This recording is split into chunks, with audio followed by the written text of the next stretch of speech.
Hello. First, I'd like to thank NAMI Mid Carolina and Kathy Van Halem for asking me to share my story. My name is Jolina Halloran.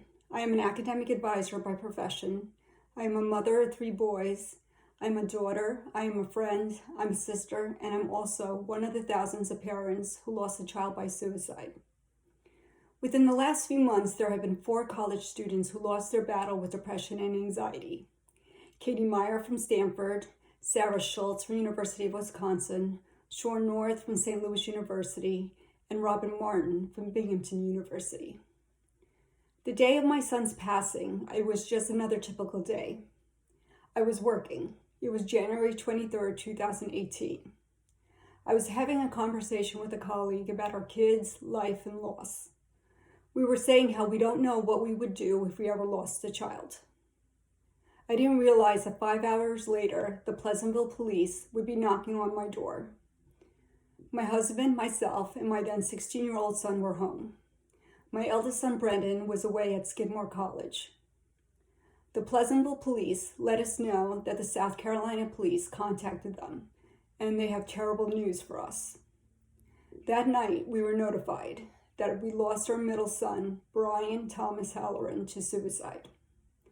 Brian just turned 19 a month before, and he was only 9 days into his second semester as a freshman at the University of South Carolina. Suicide. Yes, I said suicide. It's a taboo word because it's a difficult topic. It makes people very uncomfortable. People think that if you speak about suicide, it will increase the likelihood that suicide will occur. However, statistics show that speaking up about suicide, depression, and anxiety actually reduces the likelihood that someone will take their life. That was one hard lesson I learned too late.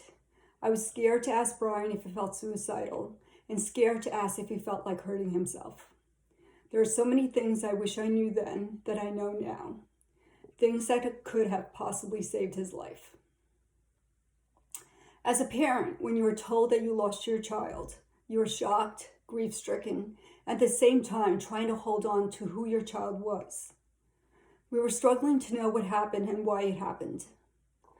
Despite knowing intellectually that there is rarely one reason for suicide, but rather a multitude of factors, I was a mother on a mission trying to put together the final hours of Brian's life. I called the South Carolina police, the coroner, the parent advocate at the University of South Carolina, and the USC police. We found footage from the lobby of Brian's dorm. Brian didn't rush out of his dorm that night. Brian stopped in the lobby for a few minutes. He paused.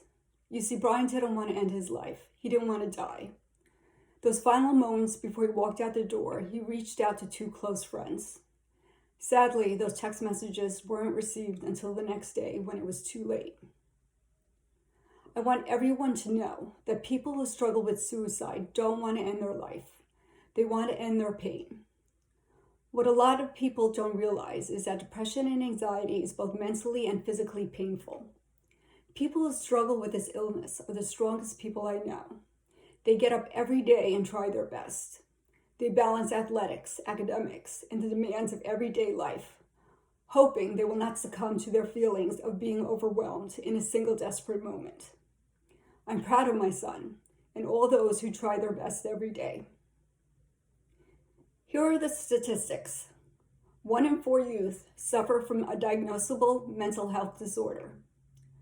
Suicide is the second leading cause of death, ages 10 to 24. There are 3,500 daily attempts in the U.S. by young people in grades 9 through 12. 41% of college students reported moderate or major depression. 13% of those college students reported having suicidal ideation. So what can we do if we struggle with depression and anxiety? First of all, start working on self-advocacy skills early. Learn how to speak up for yourself. Don't be ashamed to admit you struggle with your mental health. Don't be scared to reach out to your student accessibility services at your college. Don't be ashamed about having to take medication. See a therapist and make use of the mental health resources available at your college. and share your story. The more we share our stories, the more we destigmatize depression and anxiety. And when this happens, students are less fearful to reach out for help, and lives will be saved.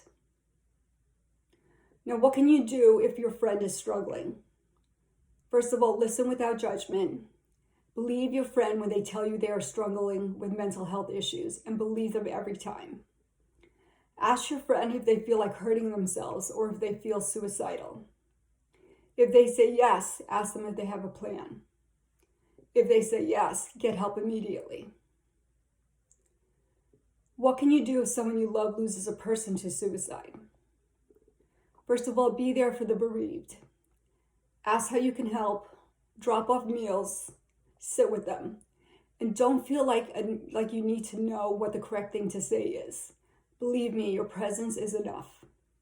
Continue to share stories of the person that passed. We want to hear our loved one's name. We want to hear stories about them, so please share them. What can you do if you lost a loved one to suicide? First of all, honor your feelings and allow yourself to grieve. Be sad, angry, confused. Get help and see a therapist. Get medication if needed, especially for the first few weeks and months. Accept help from friends and loved ones. Get involved in an organization you love. Civic engagement and community service helps with the healing process. And continue to say your loved one's name and share stories about the person you lost. My family and I established a youth mental health organization called the Break the Hold Foundation in the New York Westchester area. BTH's mission is suicide prevention. We build resilience and reduce the risk of suicide through education and raise awareness about depression and other mental health challenges. Our program is focused on teaching dialectical behavioral therapy, or DBT, which is evidence-based training for emotional regulation. DBT uses mindfulness strategies to manage emotions. Please join us in honoring your loved one's memory by helping others. Your grief will never go away. The pain will always be there, but life will grow around it. The best way to get stronger is through community service and civic engagement opportunities. Find organizations like NAMI and help your community by encouraging youth mental health education. I may have suffered the worst nightmare of any parent, but I still see the beauty and miracle in life.